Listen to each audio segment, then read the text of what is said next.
इब एक केस आ गया जी मार दो रहा, मैं आपने बताऊं, बंदा नु बोला जी फाइनेंस वाला ने रिकवरी वाला ने इतने परेशान कर दिया कि जिंदगी नरक होगी, सोचा कि सुसाइड करूंगा। हमारी ट्रेनिंग थी, वहां पहुंचे थे वो शिमला, सबके सामने अपनी बात बताई उन्होंने, और नाम नहीं लेता इसलिए। उस बंदे ने जी नु बोला मैं परेशान हो गया, पैसा एक नहीं जेब में और किस्त देने का डंडा आ रहा, रोटी पता नहीं क्यों कर खा रहे, दिहाड़ी मिल नहीं रही, दुकान लॉकडाउन में बंद होगी। लॉकडाउन फर्जी था वो आपने बता दिया, इसका मतलब सारा धंधा चौपट करने के लिए लॉकडाउन था।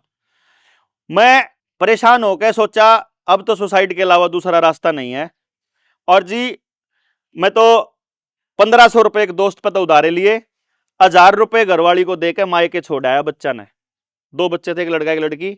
अंधियाना रस्ते में 500 रुपया की रस्सी खरीद ले आया, रस्सी लेकर आया, पंखे पर टांग दी, बेड के ऊपर स्टूल रख के ऊपर चढ़ गया, गले में गाल ली। फिर अचानक से बोला कि यार बेटा तो गुजारा कर लेगा, बेटी का कैसे होगा आने वाले टाइम में। एक बेटा एक बेटी थी, कदे बेटी ने लोग ताने मारे तो एक बार बात कर लेता हूं।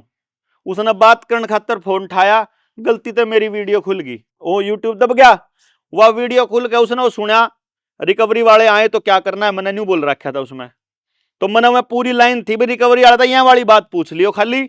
उसके बाद जब रिकवरी वाला राजी खुशी बात करे तो ठीक है, अगर वो सही है तो भाई तुम्हारी गलती है, अगर रिकवरी वाला गलत है तो उसको तुम जो करना चाहो कर दो, तारे घर आ रहा है वो। अब उसने मैं देखा हुआ तो रिकवरी वाले तो सारे नियमों का उल्लंघन करने लग रहे थे, और बैंक वाले ने तो सारे उल्लंघन कर रखे थे। उन्होंने पूरी की पूरी वीडियो तो जी मैंने फिर और सुनी, फिर मैंने और सुनी, सुनते सुनते मेरा बात समझ में आ गई कि चोर मैं को नहीं, चोर तो बैंक है, और ये तो गुंडे हैं सब, रिकवरी वाले को नहीं। बोला मैंने तो उसी टाइम फोन करा घराड़ी को कि मैं आने लग रहा हूं, लेकर वापस आया घर, आके कहा 7 बजे का 6 बजे का टाइम दे रहा, क्या 6 बजे वो आवेगा, तन्ने के करना है मैं तन्ने बता दूं। नो बोला जी मैं आया, बिठाया, चाय पियाई, उससे कुछ सवाल पूछे। जब उससे सवाल पूछे तो मैंने घराड़ी तक कह रखा था कि जो सही तो जवाब देवे तो बात सुनिए, और जो बात उल्टी सीधी करे तो फिर क्या करना है वो बता दिया था।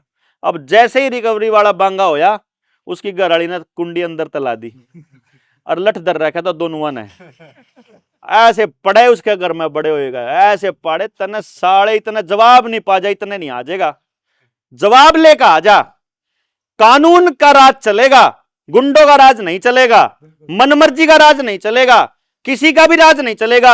अगर चलेगा तो कानून का चलेगा, और कानून का नहीं चलेगा तो फिर कानून को भी मानने से मना करना पड़ेगा। जो भाई जी कह रहे थे ना जितेंद्र भाई कि संविधान को नहीं मानोगे, आप किसी का कत्ल कर दोगे, हम किसी का कत्ल करने नहीं आए हैं, हम अपने अधिकार मांगने के लिए, अपने अधिकारों को एक्सेस करने के लिए बैठे हैं। हम ये कह रहे हैं कि मेरे पूरे गांव को कर्जदार कर दिया, ऐसी कौन सी व्यवस्था है कि मेरे गांव में 80% बच्चे अगर जो नशे में आ गए, वो कौन सी व्यवस्था है। अरे गांव वाले इतना तो कर सके हैं कि हर घर तक एक चिट्ठी लिख दो एसएचओ के नाम, क्योंकि हमको लिखना नहीं आता, हमारी प्रॉब्लम के हैं। पंचायती व्यवस्था वाला आदमी जबान पे भरोसा करता है, और ये जो चोर हैं ये लिखित के ऊपर भरोसा करते हैं।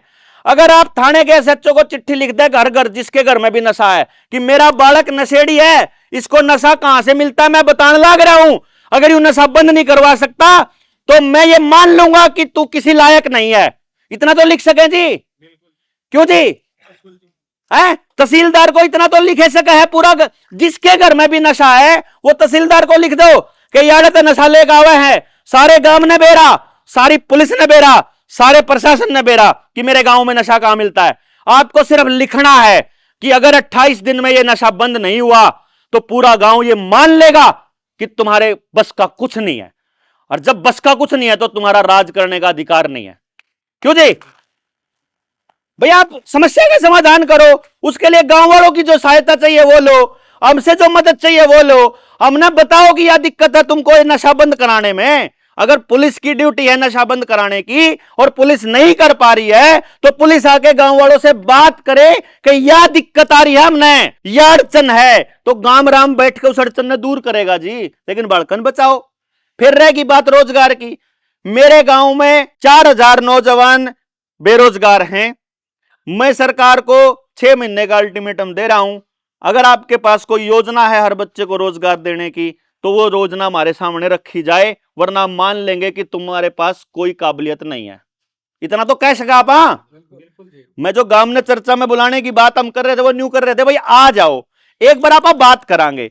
कुछ चीजें ऐसी हैं जो सिर्फ लिखने से हल हो जाएंगी, कुछ समस्याएं ऐसी हैं जो सिर्फ आप चिट्ठी लिखांगे ना, बिजली विभाग में लिख दी, न्यूनतः भाई बैंकों को लिख दी, न्यूनतः पुलिस वालों को लिख दी, न्यूनतः कलेक्टर को लिख दी, न्यूनतः एसडीएम तक लिख दी, सीएम हाउस में लिखनी पड़ेगी, सीएम विंडो में 4 बालक बैठा देंगे कंप्यूटर पे, आओ भाई जिसकी दिक्कत हो ले गड़ गड़ गड़ गड़ ले गई भाई, ले गड़ गड़ गड़ गड़ ये गई भाई, भाई इस गांव की इतनी समस्याएं थी और इतनी हो गई, और अब बताओ 28 दिन में समस्या हल नहीं हुई, या तो बताओ कि क्यों नहीं हल हो गया। हमारे एक साथी का था बैंक वो आए बिजली वाले और 35,000 का वो लागे जुर्माना, चोरी करे था, मेरे द्वारा फोन आया उसका, देवेंद्र भाई नूर बन की बात, मैं बोला मैं एक काम करा, इन बिजली वाले ने देखांगे ला, बिजली वालों को जी हमने चिट्ठी लिखी कि देखो हम कमाते हैं रुपया और तुम ट्रेड करते हो, ये सरकार ट्रेड कर रही है इस नोट में, हमको नहीं पता कि तुम बैंक नोट को सही मानते हो कि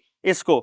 कंपनी जो बिजली वाली है, कंपनियां बैंकों के हिसाब से चलती हैं और भारत का नागरिक भारत की सभ्यता संस्कृति के हिसाब से चलता है, और भारत के 1 रुपए की कीमत यह है, उस टाइम पे सोने का रेट थोड़ा कम था 60-70 हजार रुपए के हिसाब से, तो जो भी था मतलब उस टाइम 64-65 हजार, हमारे जो 38,000 रुपए का जो कीमत बनी थी टोटल, वह लगभग 6 रुपये बनी थी, वह 6 रुपये और 40 पैसे।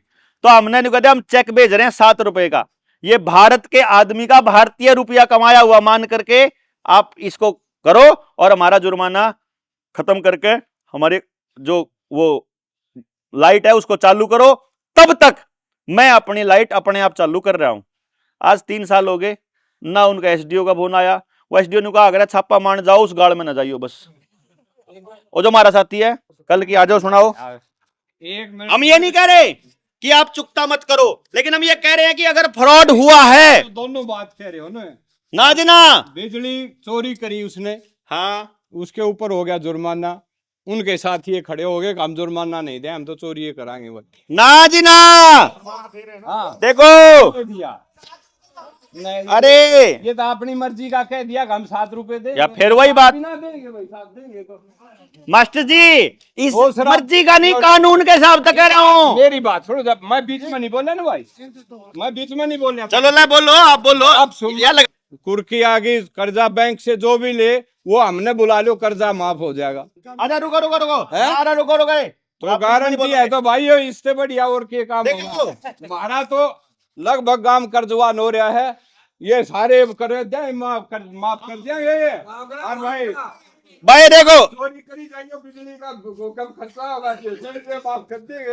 अच्छा भाई मास्टर जी, भाई देखो भाई, अरे वो गाम राम बैठा और मास्टर जी लान लग रहे झूठा इल्जाम। नहीं आपने कि ये दोनों उदाहरण दिए। सुनो, आप गलत बात सुन रहे हो। अगर आपको रुको रुको रुको रुको, अगर आपको बात समझ में ना आए, देखो अगर भाई मेरी बात बोलने में कुछ कमी रह गई हो, रुको बैठो, अगर मेरी बात बोलने में कुछ कमी रह गई हो तो मैं एक बार रिपीट करता हूं, और मैंने बताइयो, मैंने इस तरह न्यारा बोला था कि मैंने उस भाई को यह नहीं कहा कि तनयो बिजली का बिल चुकता नहीं करना, मैंने ये नहीं कहा, मैंने कहा हम भारतीय रुपए में चुकता करेंगे, कानून के हिसाब से चुकता करेंगे, मनमर्जी के हिसाब से चुकता नहीं करेंगे।